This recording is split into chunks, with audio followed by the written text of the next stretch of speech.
All right, let's get started with Module 4.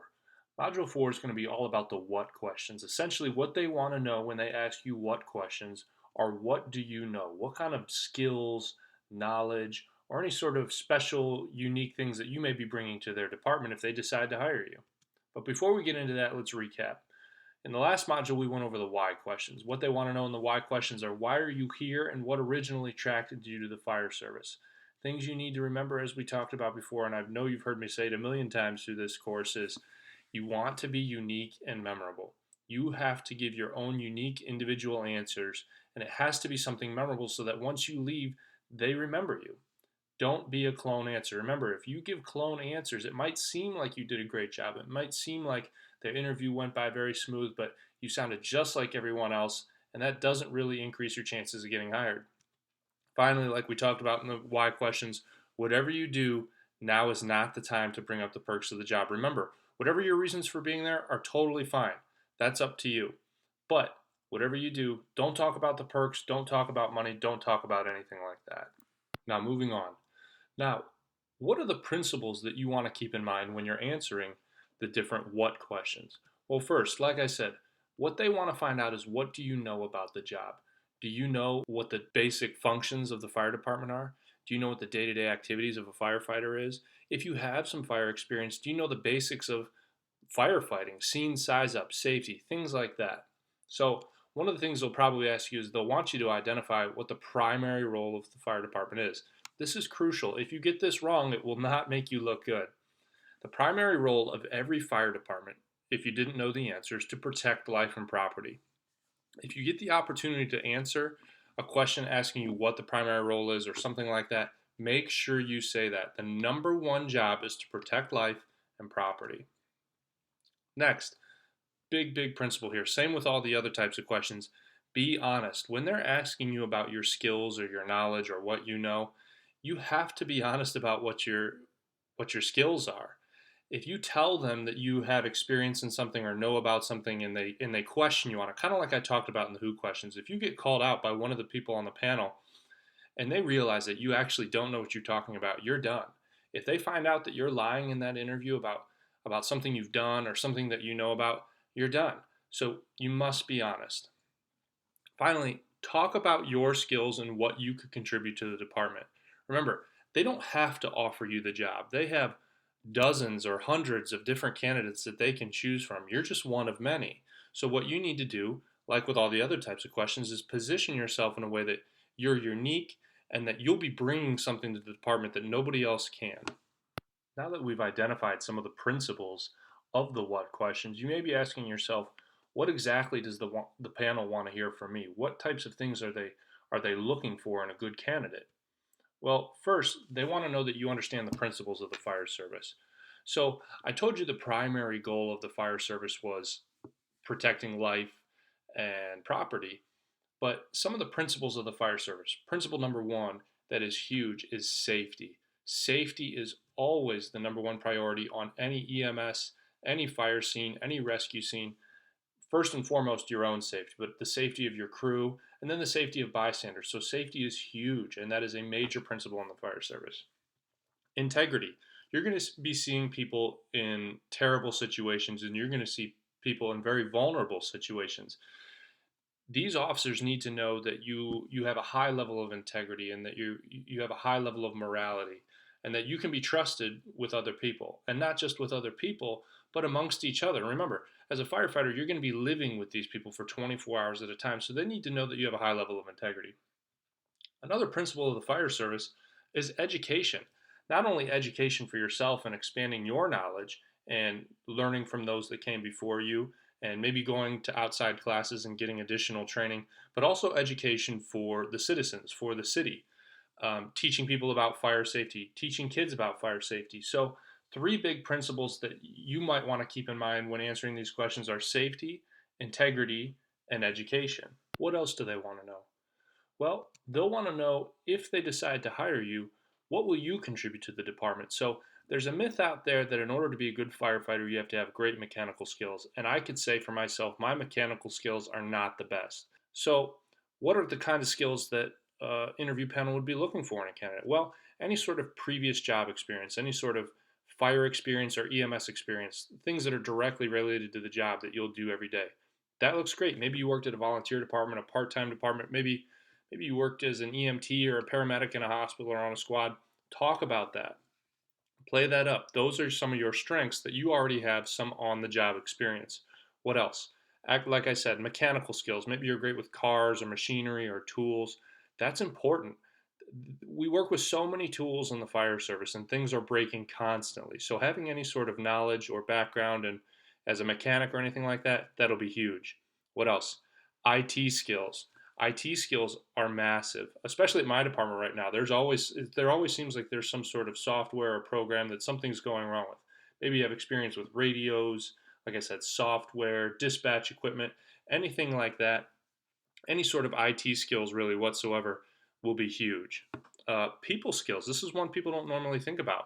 Like I said in the last point, education is a huge role of the fire department in the community. So maybe you're a great public speaker. Maybe you really like kids.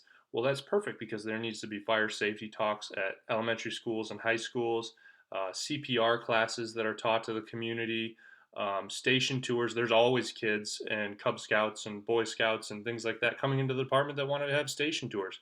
So that's perfect. Maybe you're great with people. People skills are definitely necessary in the fire service. They'll also want to know if you're willing to take on more roles or get more training if they end up hiring you. So, for example, at my department, where I am in Northeast Ohio, my department is literally right on Lake Erie. So there's all sorts of specialty training that we have the opportunity to go to. There's the hazmat team, there's the rope rescue or technical rescue, there's dive rescue, and within each of those specialties, there's so many different classes and specialties and subspecialties that you can get into from there. So they're going to want to know that you're not there just to show up, put in your time, do the bare minimum. They want to know that you want to be an asset to their department, that you want to make a change, that you want to get involved as much as you can with all the different opportunities that the fire service will present to you. Finally, maybe you do have previous firefighting experience. What they're going to want to know from you is that you're a competent firefighter, that you put safety first, and that you're able to follow instructions. There will probably be decades of experience on that panel sitting in front of you. You're not going to blow them away with any sort of new tactics or anything like that. So stick to the basics. Demonstrate to them that you're a competent firefighter and you know what you're doing. So let's get into some sample questions. First, what have you done to prepare for this job? There's so many things you could talk about with a question like this. You could start out by talking about what sort of physical activities or working out or training programs you participate in on a regular basis to be fit for the job. This is so important in the fire service. The number one cause of on-scene deaths is a heart attack, just because so many guys are so out of shape that they can't handle the stresses of the job. What else could you talk about? You could talk about all the studying. Maybe you got a tutor, or maybe you got specialty books or programs to prepare for the civil service test. You can talk about any sort of EMS experience that you have, any sort of previous fire experience that you have. You could talk about practicing your answers over and over to make sure that you were prepared for the interview.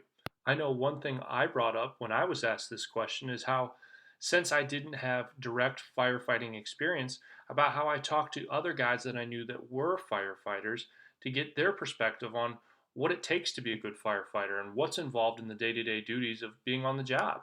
So there's so many things you can talk about when asked this question. What might help you is literally just sitting down with a pen and paper and writing out everything that you've done to get ready for the CPAT or the physical agility test, for the written test, for the interview, any sort of experience you have. Literally sit down and list those things out and look at those. And that will literally be your answer for what have you done to prepare for this job. Next question. What is the most important attribute of a firefighter? Just like with the last question, there's a whole bunch of options you can choose from here. Anything like sacrifice, integrity, courage, bravery, anything like that would be fine. I believe when I was in my interview, the answer I used was integrity, and I chose integrity because you have to be accountable not only to the citizens that you serve, but also to each other. Your fellow firefighters and the citizens have to know that you can be trusted. You can be trusted with people in a vulnerable situation, or you can be trusted with an open wallet on the counter or anything like that. So I chose integrity because I believe that's one of the best characteristics or one of the main characteristics that any great firefighter embodies. Another one that I threw on here is, what is the primary role of the fire department? I know I said I was only going to go over 3 questions, but I threw this one in here too because you may get this question. Like I said at the beginning, the primary role of the fire department is to protect life and property. The last question I chose to talk about is, if hired, what would you contribute to our department? Now, this is your time to shine, and it may feel a little redundant because I've just spent this entire video going over the different things that they want to know about your knowledge and skills, but now is the time to put it all together. So, before I said, let's say you had mechanical skills. A good answer for something like this would be, well, I have a lot of experience and knowledge in working with cars or trucks, and I would love to contribute by helping maintain the vehicles on a regular basis. Or let's say you have experience in diving. I would love to become certified as a rescue diver and contribute to the department in that way. Start going over those types of things again. And again, a good way to do this is just list out any sort of experience or skills and use those as answers for what you would contribute to a potential department.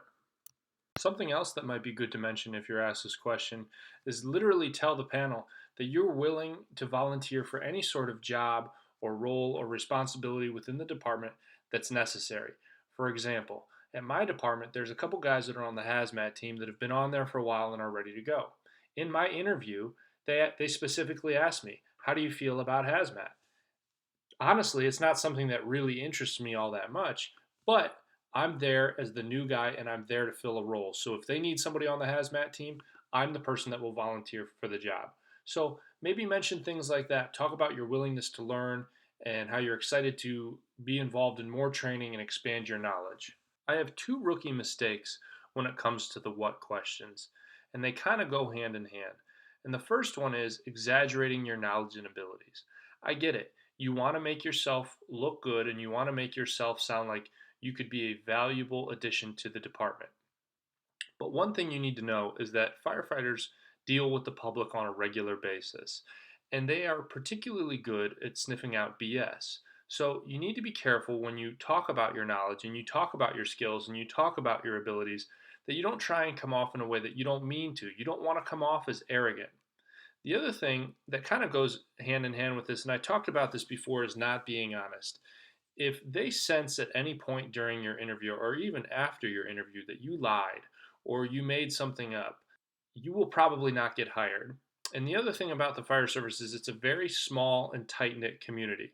Now, I'm not saying if you get caught in a lie in an interview, you'll never get hired anywhere, but it's going to become a lot harder for you to get hired anywhere in that area.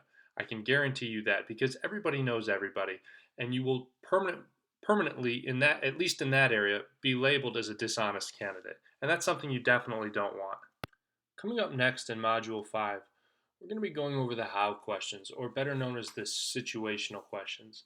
These are the ones where they want to know how you will respond in different situations. They'll ask you questions that will put you in some sort of difficult moral or ethical dilemma, or maybe some sort of on-scene safety dilemma, or something like that. There is a right way to answer these questions, and they are looking for you to say particular things. So, as with all the other modules, we'll be going over the basic elements of these questions and what to include in your answers. And I'll also be taking some sample questions and giving you answers that you can use in your own interview. So we'll be going over all of that and more coming up in Module 5.